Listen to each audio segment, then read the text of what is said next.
Suki, it's time to get up, Kurenai said, opening my window curtains. It's almost noon. I laid in my bed, staring at the wall. I knew what I had to do if I wanted to keep Deidara safe from the Ombu. I grabbed the phone from my nightstand, dialing Neji's number. I grew nervous as it rang. When he answered, I froze like a statue. We never spoke to each other after our bad breakup, and I didn't know for sure if he hated me or not. But the sound of his tone calmed me when I didn't detect hate. I asked him to meet me near the dumpling shop, and surprisingly, he agreed. I put down the phone, getting ready. I arrived at the dumpling shop, hiding between the two buildings. Neji and Anko were the only ones there. I took a deep breath and remembered I'm doing this to protect Deidara. Neji, I said, waving. It's so nice to see you again. He smiled. I can say the same. I'm surprised you called me this morning. Really? I took a seat next to him. Yes. I thought you wanted nothing to do with me after we broke up. I didn't know Neji felt this way. He usually never shows how he truly feels, that I assumed he didn't care. Unlike me, who was depressed for weeks, even months, when we called it quits. We sat there eating dumplings and talking about the past. There were so many good memories that I forgot we had. We laughed so hard that tears trailed down our faces. Suki, Neji said, looking me in the eyes. Why did you really call me? I felt bad for what I was doing. I was kind of hoping Neji hated me so this wouldn't be so hard to do. I called you because... Before I could finish, Neji kissed me. He pulled away. Neji, I said, surprised. I never stopped loving you, he said. My heart felt heavy and my chest filled with guilt and fear for what would happen to him if Deidara found out about this. We walked around the village, and it was obvious that Ino and Sakura were watching, like this was some kind of TV show they just can't keep their eyes off of.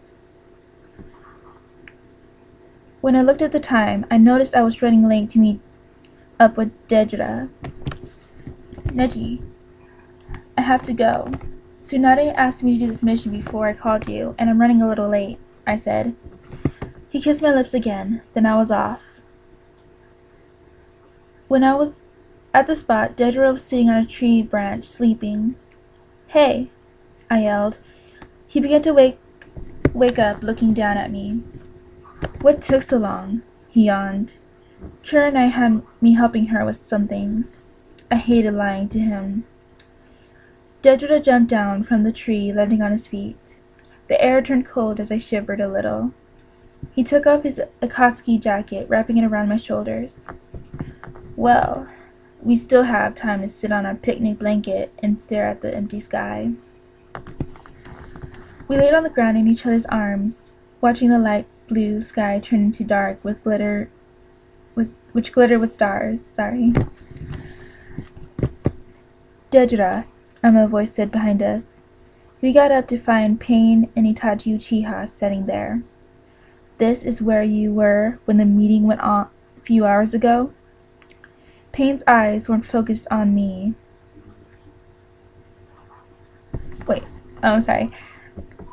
Pain's eyes weren't focused on Deidara's. They were focused on me.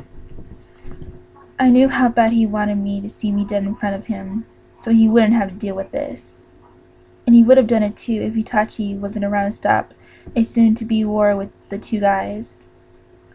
Sorry, Pain, Deidara apologized. I lost track of, with one stare from his eye. Deidara went quiet as he got the silent message. I said my goodbyes to him, walking away. Once I was away, I could feel someone following me. I stopped to see who it was, but no one was there. I stood there quietly, trying to hear footsteps. Must be the wind, I thought to myself, till a kunai knife almost hit my head. I quickly took kunai knives, ready to fight whoever attacked me. I really don't see what Deidara sees in you. Pain came out of the shadows. If I kill you, this wouldn't be a problem to me any longer. And if I say a rogue ninja killed you, Deidara would believe me. I didn't speak. I just made the first move. But he dodged. We went at it with each other, throwing punches and jutsus. Unlucky for me, Pain pinned me down on the ground. Now you get to know how death feels like, little girl.